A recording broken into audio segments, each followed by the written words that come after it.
Buonasera, bentrovati, primo Sitter Pares, appuntamento del mercoledì, gruppo TV7, come di consueto vi ricordo siamo in diretta sulla pagina Facebook, ovviamente siamo in diretta, dunque potete mandare messaggio o telefonare, poi Dennis vi dirà tutto.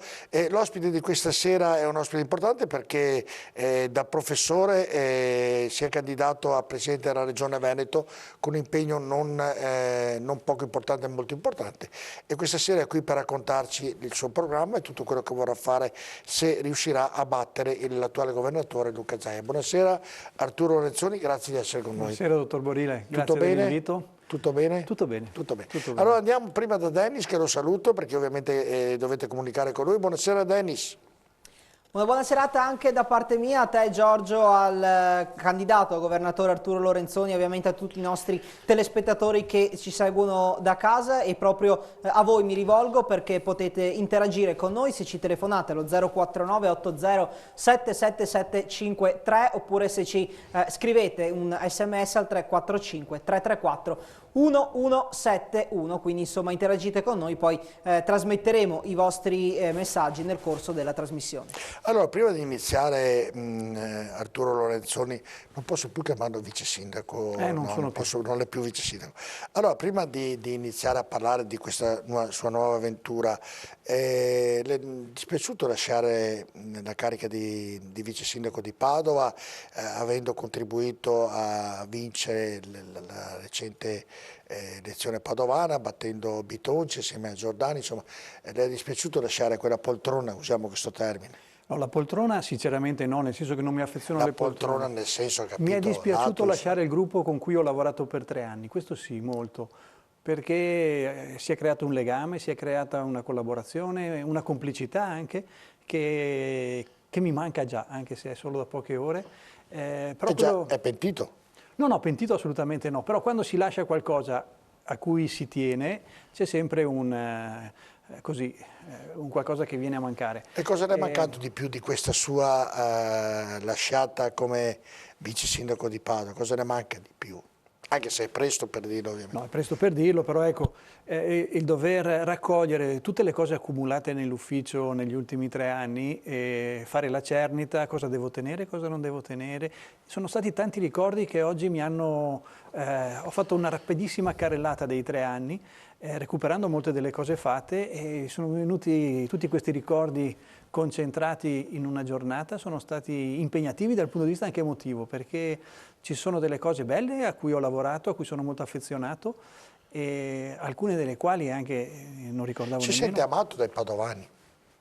Ma forse non tutti, però mica tutti chiunque che lavora nemmeno il sottoscritto non può avere l'amore da parte di tutti, ci mancherebbe altro, però nel senso... Ma io penso che le persone abbiano riconosciuto l'impegno che ho messo e la libertà di pensiero con cui ho affrontato la mia incarico di amministratore. Mi sono sempre prefisso di ascoltare tutti e senza nessun tipo di pregiudizio, e di selezionare le cose che valevano per la città. Quindi credo di aver portato avanti delle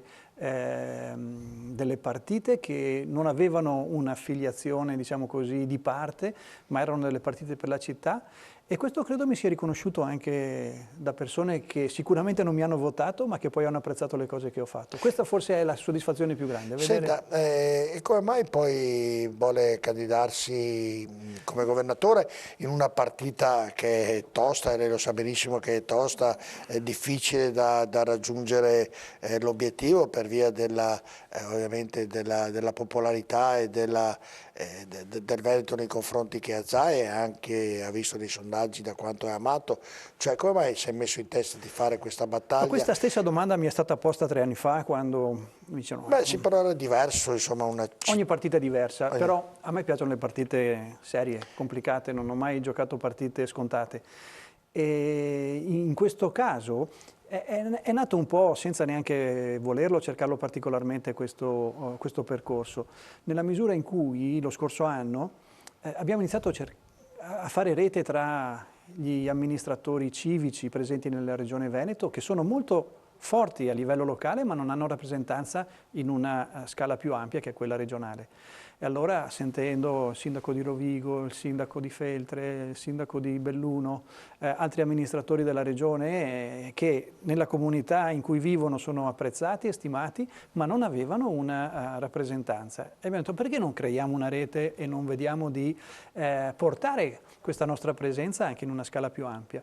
E devo dire che la risposta è stata molto più forte e più entusiasta di quello che mi aspettassi, al punto che mi ritrovo in questa situazione ora, perché il Partito Democratico ha guardato con attenzione a questo movimento che si veniva a creare, a questa rete delle liste civiche, e poi ha deciso di proporre me come candidato presidente.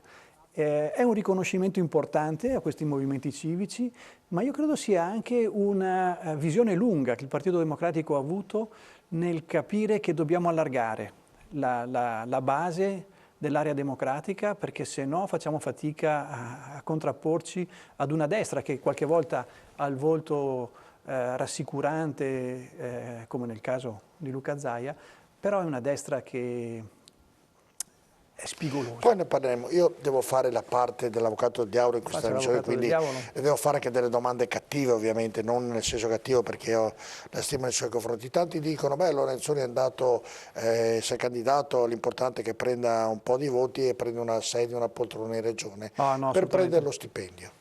E dico così, io sono fortunato, lo stipendio per fortuna ce l'ho da professore. No, ma le dico quello che dico in modo da chiarire i maligni quello che pensano quando non pensano così. Ma forse nella loro testa c'è questo obiettivo e lo proiettano su di me. Non è assolutamente questo, non credo che sia una motivazione. Io devo dire, dal punto di vista professionale, in università e nella consulenza avevo moltissima soddisfazione e non avevo bisogno, insomma, di cercare uno stipendio altrove. Quindi sicuramente non è quella la molla. Allora, però mi rendo conto che il mondo democratico ha bisogno di qualcuno che faccia... Ma allora è Lorenzoni per fare carriera politica, le piace fare carriera politica, ha provato, è iniziato, definiamolo, con Padova per gioco, ovviamente con dei valori, con un significato, e ora dice, voglio migliorare, voglio, come sta già citando lei, per fare una carriera politica, perché il posto di governatore del Veneto non è un posto di poco conto, perché un giorno se si siede in quella poltrona o su quella poltrona è un impegno importante. Insomma, assolutamente, ma non è tanto la carriera, quanto è quello che c'è dietro, che a me sta a cuore. Sta a cuore una rappresentanza di una maggioranza della popolazione che non ha un'appartenenza politica ben definita, però ha a cuore un'amministrazione che sia vicina alle persone. E questo secondo me è qualcosa che è venuto a mancare nella politica degli ultimi anni, dove mancano i partiti di massa e dove la politica si è allontanata. Se io posso dare una mano a riavvicinare la politica, che ha dei valori, che ha tanti elementi positivi, ma che sono dietro un vetro smerigliato oggi e la gente fatica a vederli, se riesco a riavvicinare le persone a quello che è il cuore di un messaggio che io credo sia forte, vicino a quella che è la tradizione dei nostri valori del Veneto, bene, io credo che avrò fatto un ottimo lavoro. Non è tanto la carriera, quindi, quanto un lavorare a ravvivare e rendere vivo un movimento di persone che negli ultimi anni ha sofferto un po' una politica lontana. Ecco, lei sa, ne parlavamo all'inizio, che ovviamente per battere Zaia ce ne vuole, insomma ci vuole una bella partita, come dire il Padova, le faccio esempio in Serie C che affronta la Juventus, il Manchester in Serie A o a livello europeo.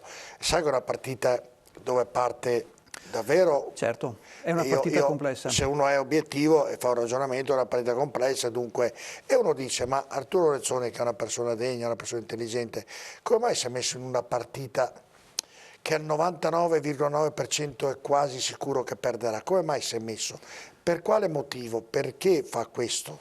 Come le dicevo, a parte che le partite hanno tanti tempi, per cui questo potrebbe essere il primo tempo di una partita che poi ha un secondo tempo. Quando intende fra 5 anni? Fra 5 anni, magari prima. Che programmi ha Luca Zaia dopo queste elezioni?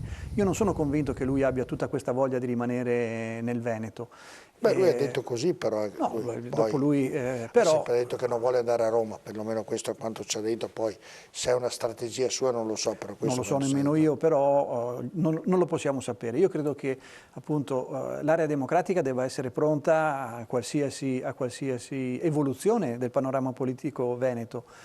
E è vero che è una partita difficile, però può essere imprevedibile. Attilio Fontana, voglio dire, ha perso una quantità di consensi incredibile in poche settimane. Potrebbe accadere anche a Luca Zaia di fare qualche errore e di allontanare la simpatia dei veneti. Questo non lo sappiamo, lo vedremo. Ma io credo che dobbiamo preparare una proposta alternativa, e la proposta su cui sto lavorando io è fortemente alternativa a quella di un governo della Lega che ormai è da 20-25 anni in regione. Però prima c'era Galà, era il vice, voglio dire, sì, però, se lei mi dice che io non ero nell'amministrazione di Giordani, beh, insomma... Non ho mica detto questo io. No, beh, se Zaia non era nell'amministrazione di Galan, io non ero nell'amministrazione di Giordani. No, sì, ma non era il governatore, cioè, no, volevo dire, prima non c'era la Lega nella regione Veneto. Era vicepresidente Luca Zaia. Sì, ma il presidente era Forza Italia, non era la Lega. Le ho detto che non era governata dalla Lega. Allora io non ho governato Padova negli ultimi 3 anni? No, sì, però no, le spiego, o mi spiego meglio. Nel ragionamento che ho fatto, il governatore precedente della regione Veneto non era del partito di... No. Ho detto questo, siccome era un'alleanza però siccome stretta. lei ha detto che la Lega da 25 anni, ho detto che ha governato prima Forza Italia e la Lega poi per volere di Berlusconi e Bossi ha cambiato strada e ha deciso di mettere un dirigente della Lega. Sì, era all'interno ovviamente del governo. Ha fatto 10 anni di presidente, prima il vicepresidente, insomma diciamo che è abbastanza lungo questo periodo, e io non credo faccia nemmeno tanto bene tenere sempre lo stesso tipo di amministrazione, perché è umano, ci si siede, no? E quindi io credo che poter dare una prospettiva nuova, poter anche avere un ricambio all'interno della dirigenza della regione possa fare bene, indipendentemente dal fatto che sia io, ma credo sia positivo nell'alternanza democratica poter avere persone che si succedono. Tutto giusto, solo poi, che oggi... Poi la partita è in salita. Sì, ma io sono pronto per giocarla e poi vedremo al 20 di settembre cosa sarà successo. E noi la seguiremo con molta attenzione. Allora facciamo così, andiamo a vedere il servizio di apertura che ci fa vedere un Arturo Lorenzoni che da professore universitario vuole diventare l'anti-Zaia. Vediamo il servizio.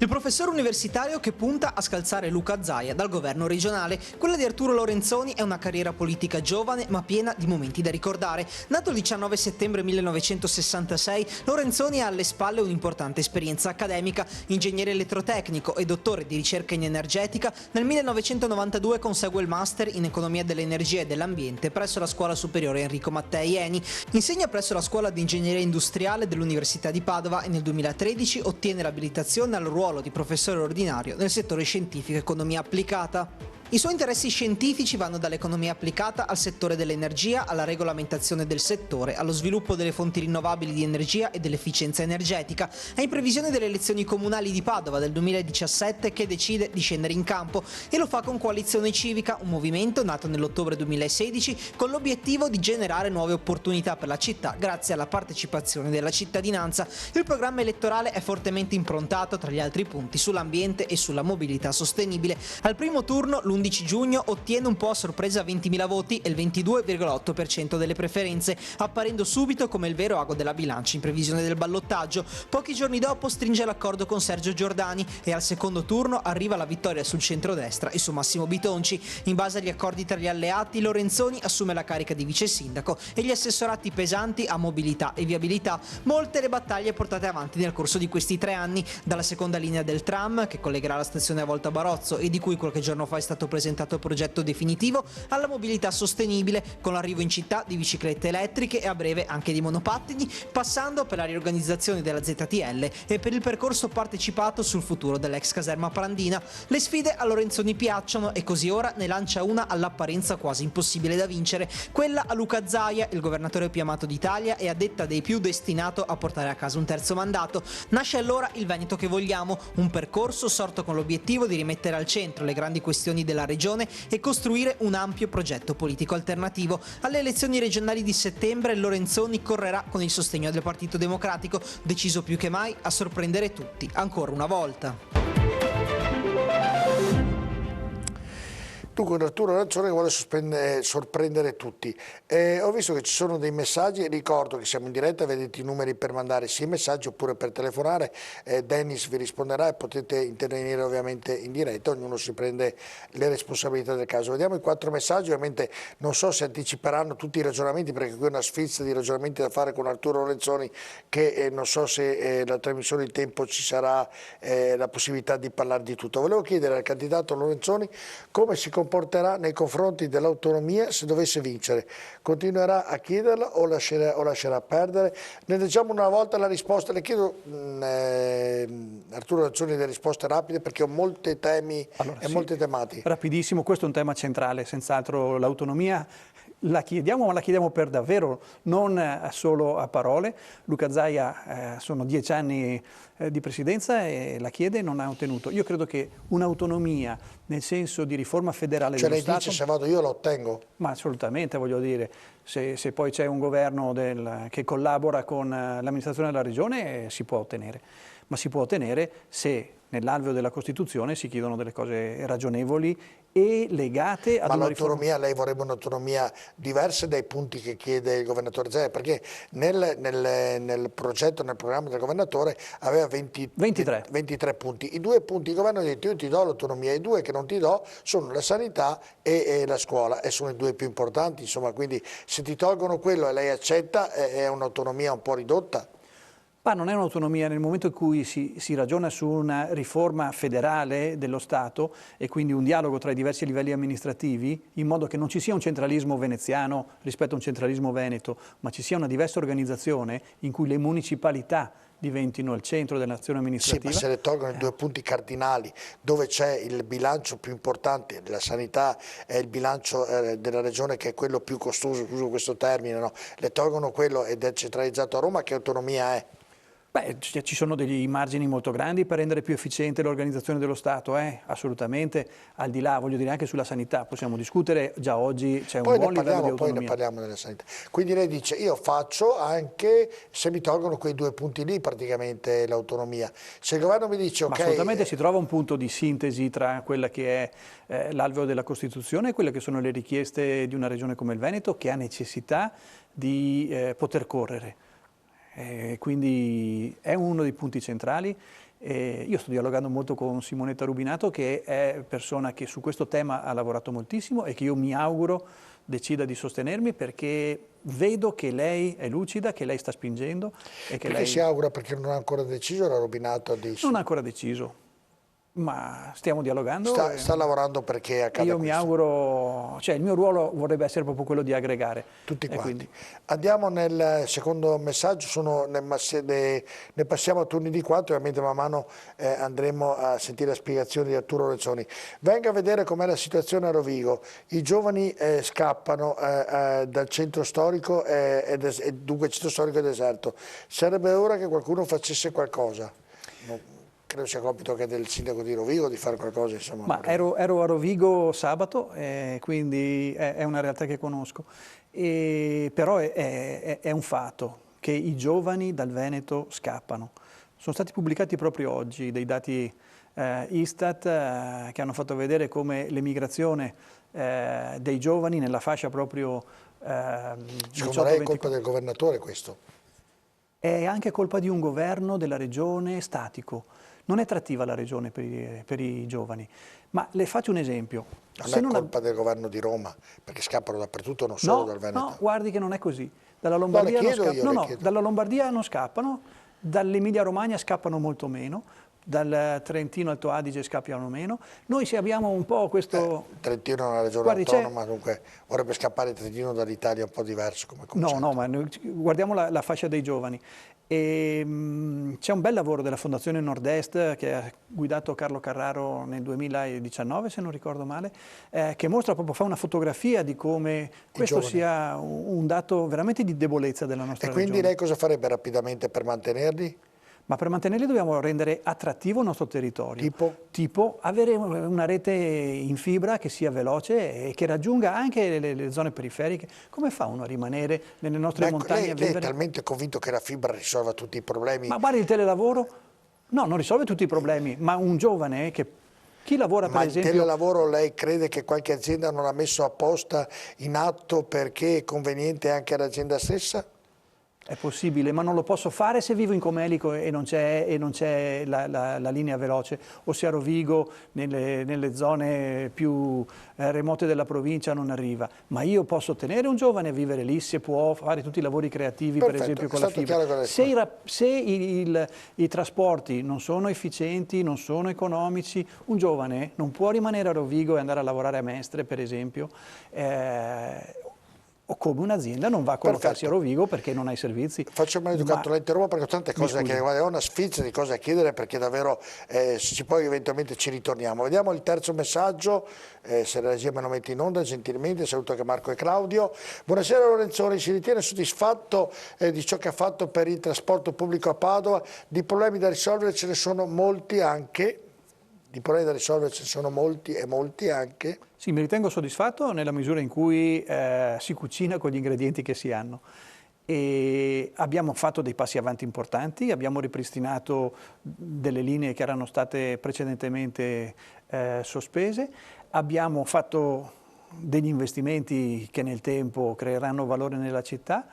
E quindi credo che abbiamo fatto un lavoro molto buono. Abbiamo portato a termine una gara che tra mille difficoltà, adesso si è messo anche il Covid a complicare la revisione del piano finanziario, ma abbiamo fatto un lavoro secondo me corposo. Che è soddisfatto.